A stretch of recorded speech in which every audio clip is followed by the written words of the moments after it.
Hai, Assalamualaikum warahmatullahi taala wabarakatuh. Hari ini untuk subjek Tauhid, boleh rujuk buku teks muka surat 43. Okey, hari ini kita akan belajar tentang tajuk munafik. Okey. Apa maksud munafik? Dekat buku tu cakap apa? Seseorang yang beriman pada zahirnya tetapi menyembunyikan kekufurannya di dalam hati. Pada zahirnya, dia cakap saya beriman. Tetapi dalam hati ni, dia je yang tahu dia beriman ke tak. Ada yang kata, ada yang mengucapkan kalimah syahadah. Ada yang dalam IC dia tu tulis Islam. Tapi pada masa yang sama dalam hati dia, dia tak percaya, dia tak beriman kepada rukun iman. Dia tak buat pun apa perkara yang ada yang terdapat dalam rukun-rukun Islam tu. Baik, itu maksud untuk munafik. Pada zahirnya, dia menyatakan dia beriman, tetapi dalam hati disembunyikan kekufuran. Baik, seterusnya muka surat 44. Dalil nakli, dalil daripada Al-Quran. Boleh rujuk surah Al-Baqarah ayat 14. Mafhumnya. Apa maksud dia dekat situ? Apabila mereka bertemu dengan orang-orang yang beriman, dia menyatakan yang dia orang yang beriman, dia percaya kepada Allah. Tetapi apabila dia bersendiri, dia duduk sorang-sorang bersama dengan syaitan, dia menyatakan, aku hanya berolok-olok, memperolok-olokkan saja. Dia tipu keadaan dia yang sebenar. Itu ciri-ciri orang yang munafik. Dalam Al-Quran sendiri ada cerita berkaitan dengan orang-orang munafik. Seterusnya, muka surat 45. Muka surat 45 jenis-jenis munafik. Orang munafik ni ada dua. Satu, dia munafik dari segi i'tiqadi. Iaitu i'tiqad ni dalam hati. Kepercayaan dia. Yang kedua, munafik dari segi amali. Amal dia. Dia punya perbuatan. Satu, i'tiqadi. Munafik i'tiqadi. Keyakinan, hati. Yang kedua, munafik dari segi amali. Iaitu perbuatan. Macam mana i'tiqad ni? Dia munafik yang paling besar. Sebab apa? Dia berkaitan dengan hati. Orang ni selalunya, dia nampak Islam. Kadang-kadang pakai kopiah elok je macam orang Islam biasa. Pakai tudung. Tapi dalam hati dia, disembunyikan kekufuran dia. Yang kedua, amali. Yang amali ni, dia buat perbuatan seperti orang munafik. Ni dengar betul-betul. Dia buat perbuatan seperti orang munafik. Tapi pada waktu yang sama, dalam hati dia tu ada secebis lagi keimanan. Dia masih percaya dengan rukun-rukun iman. Dia percaya, dia beriman kepada Allah, malaikat, kitab semua tu. Cumanya dia melakukan perkara-perkara yang berkaitan dengan ciri-ciri orang-orang munafik. Ingat ada dua. Baik, seterusnya. Ciri-ciri munafik. Muka surat yang sama lagi, 45. Antara ciri-ciri dia, saya tak sebutkan semua, nanti boleh rujuk apa ciri dia. Yang saya tekankan adalah yang kedua tu, melakukan dosa dan kemungkaran secara sembunyi.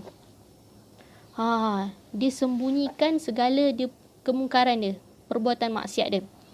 Seterusnya, merasa gembira apabila musibah menimpa orang-orang beriman. Dia tengok orang beriman, contoh Adriana dengan Zara Zulaika. Adriana ni selalu dapat A.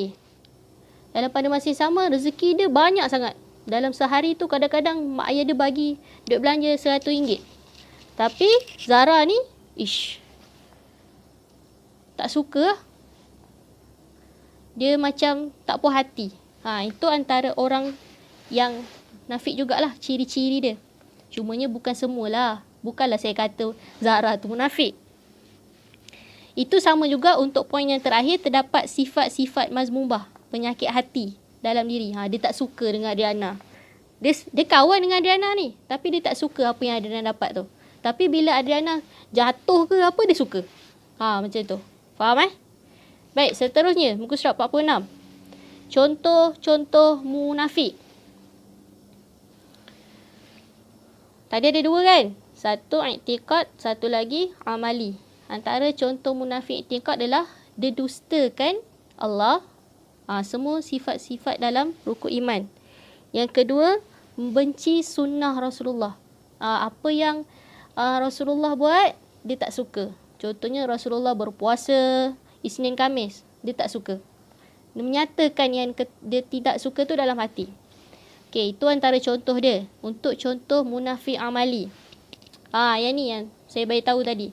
Dia ada keimanan dalam hati, cumanya dia melakukan perbuatan-perbuatan yang bersifat munafik ni.